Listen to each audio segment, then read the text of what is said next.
여러분 안녕하세요. 논문 컨설팅회사 지식편의 박원수 이사입니다. 오늘은 제 9강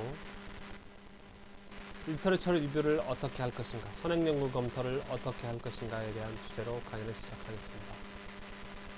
지난 8강까지 연구 주제를 어떻게 고민해서 준비해서 잡을 것인가 라는 것이 이제 주제였다면, 이제 그것을 마쳤습니다. 그것을 마치고 본격적으로 논문을 다음 단계를 진행하셔야 됩니다. 그 단계에서 가장 중요하게 지금 나오는 현상이, 여러분께서 하셔야 될 일은 바로 선행 연구들을 검토하시는 일입니다.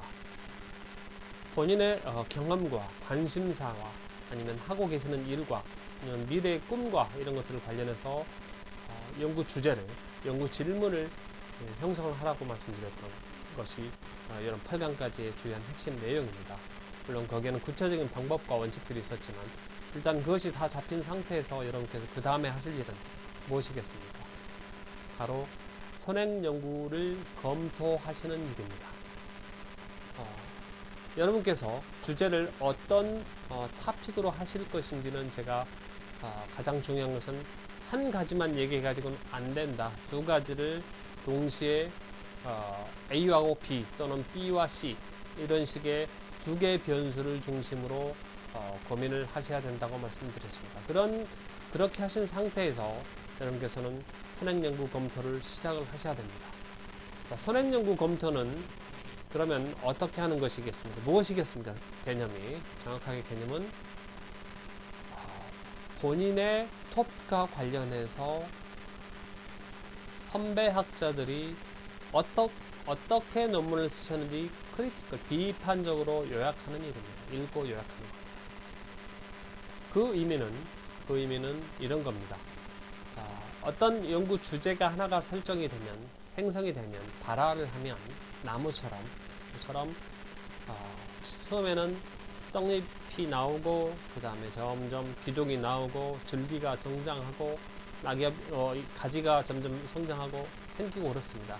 마치 그런 것과 비슷합니다. 논문 주제가 성장하는 과정이요. 그래서 마치 기둥이 이렇게 성장이 세워지면 가지가 오른쪽, 왼쪽, 좌측, 뒤쪽 이렇게 점점 생기겠죠. 그러면서 거기에 한 가지 하나하나가 한 연구자가 기여하는 정도입니다. 그 토픽에 관련해서 한 연구자가 뿌리에서부터 기둥 모든 가지 끝까지 다 연구하는 것은 거의 불가능합니다. 수십 년에 거쳐서 이게 성장하고 발전하는 과정이기 때문에 그렇습니다. 천상천하 유아독전 혼자서 존재하는 연구 질문은 없습니다. 그래서 본인이 갖고 있는 토픽이, 관심 가졌던 토픽이 도대체 어느 지점에 있는지, 이 리서치 트리라고 저는 부릅니다. 리서치 트리의 어느 지점에 가지를 하나 더 얹을 것인지를 판단하는 것이기 때문에, 지금 현재 이 리서치 트리가 어느 정도 성장해 있는지를 파악하기 위해서는 읽으셔야 됩니다. 선행연구를 검토하지 않고 논문을 쓰겠다, 이거는 사상 누각입니다. 불가능한 얘기입니다. 그래서 어떤 학자들이 이 주제를 얼마만큼 심화시키고 발전시켜 왔는지를 파악하는 겁니다. 다른 예로 좀 들어보면, 마치 집을 짓는 것과 같다고 할까요? 집을 지을 때 어느 한 학자가 설계도를 그릴 겁니다. 그 다음에 어떤 다른 학자는 설계도가 끝나면 그걸 가지고 초석을 닦을 것입니다. 초석을 닦는 거 알죠? 집터를 이렇게 뭐라고 할까요? 탄탄하게 만들고, 그 밑에 기둥을 세울 돌을 땅속에 묻고, 그렇죠? 그 위에다 기둥을 세워야 힘을 받는 거죠.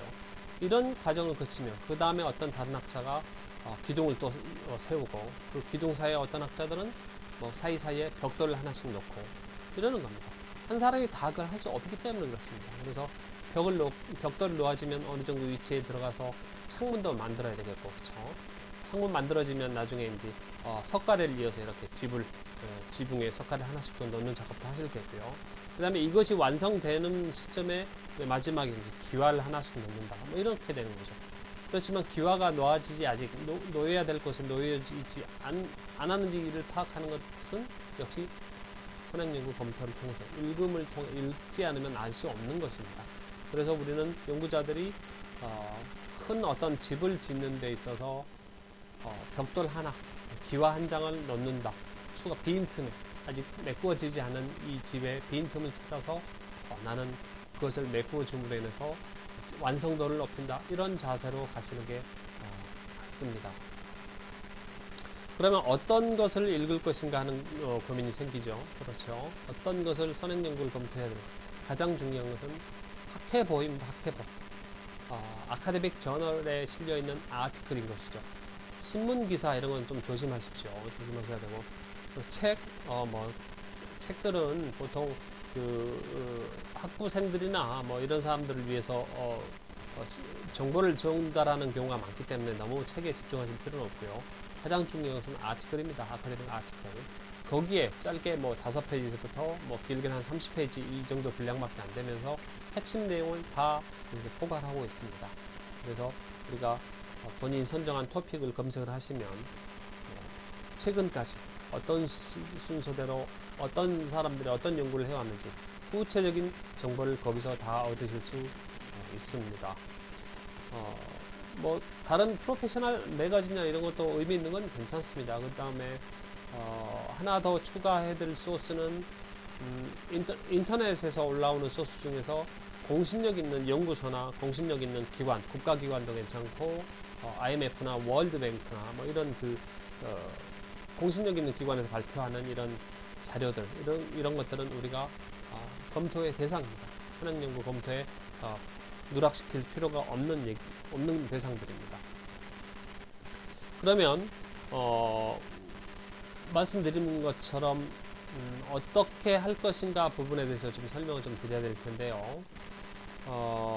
우선 그 말씀을 드리기 전에 언제 해야 되는가, 이것을 이제 말씀드리는 건, 제가 처음에 우선 본인의 연구 질문이 어느 정도 형성된 상태에서 이렇게 읽으라고 했죠. 그 다음에 본인이 그렇게 하는 것이 기본적인 리터처리 리뷰의 순서입니다. 가장 중요한 일입니다. 그때 그냥 머릿속에 들어 넣어놓고 머릿속에 읽고 눈으로 읽고 지나가는 것이 아니고, 중요한 얘기들, 중요한 메시지들은 항상 기록을 하시면서 읽는 버릇이 필요합니다. 특히 선행 연구를 읽을 때 그 연구의 질문이 무엇인지, 리서치 퀘스천이 무엇인지, 그 다음에 퀘스천에 따라서 답을 하기 위해서 연구 방법을 보통 설명을 해 놓습니다. 연구 방법이 무엇이었는지를 또 우리가 정확하게 정리를 하실 필요가 있습니다. 예컨대 누구누구를 대상으로 언제부터 언제까지 인터뷰를 했다 하는 것도 연구 방법인 것이고요. 아니면 서울시내 초등학교 2개 클래스를 대상으로 실험 연구를 했다, 이런 것도 연구 방법이겠죠. 아니면 연구자가 그 사건이 있었던 현장에서 장기간 관찰하였다, 이런 연구 정도 방법까지는 메모를 해 두셔야 됩니다. 그 다음에 연구 방법에 대한 설명. 또 하나, 만약에 이제 설문조사를 이용해서 했을 경우는 설문조사는 누구누구를 대상으로, 대상이 누구인지 정확하게, 그 다음에 몇 명인지, 샘플 수가 몇 명인지, 그 다음에 데이터를 분석하였던 방법은 무엇인지, 예컨대 T검정 수준에서 했는지, 아노바 분석했는지, 아니면 상관관계 분석했는지, 아니면 경로 분석했는지, 판별 분석을 했는지, 아니면 다중회귀 분석을 했는지, 이 정도까지는 설명이 돼야 됩니다. 메모가 돼야 됩니다. 선행 연구를 검토해서 보고를 한다는 의미는 연구 질문, 연구 방법 여기까지고요. 그 다음에 마지막으로 연구 결과까지를 명확하게 알고 있어야 됩니다. 연구 결과가 모든 그 연구 결과는 연구 질문에 대한 답이겠죠. 근데 이제 답을 A가 B에 영향을 미칠 것인가 라는 연구 질문에서 연구 결론은 A가 B에 영향을 미치지 않더라, 이렇게 했다 할지라도 거기서 중요한 다른 추가적인 연구하는 과정에서 발견된 메시지가 있을 수 있기 때문에 그런 걸 포함하셔야 됩니다. 그렇게 해서 5문장, 10문장 이렇게 좀 적어 놓으시면 그것이 여러분이 논문에 실질적으로 그대로 잘 소개할 때 꼭 필요한 부분이기 때문에 늘 리서치 리뷰를 하실 때는 메모를 하시면서, 타이핑을 하시면서 진행을 하셔야 됩니다. 나중에 어디서 좋은 얘기가 있었는데 이게 어느 연구에 있었지 못 찾습니다.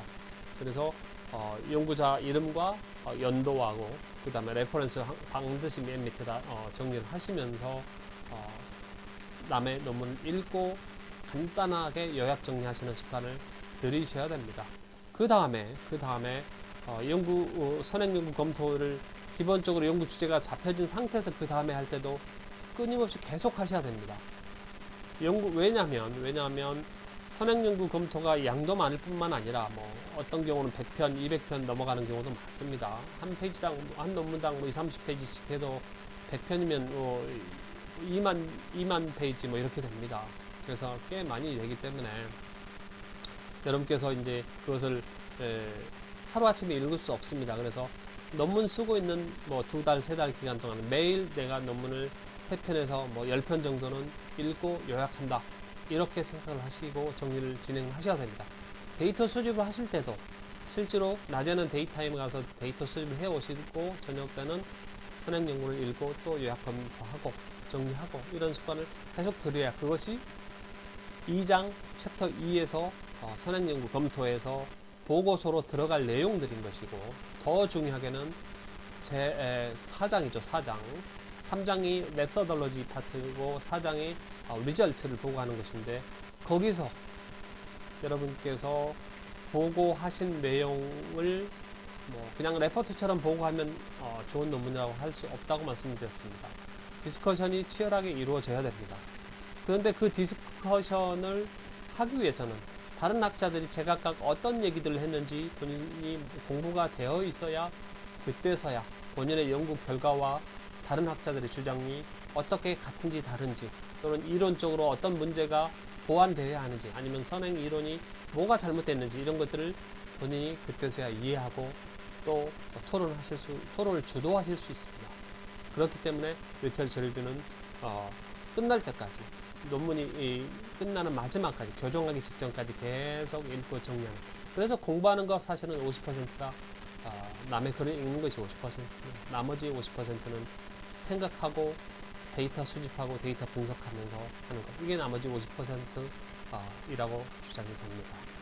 오늘은 여기까지 마치겠습니다. 감사합니다.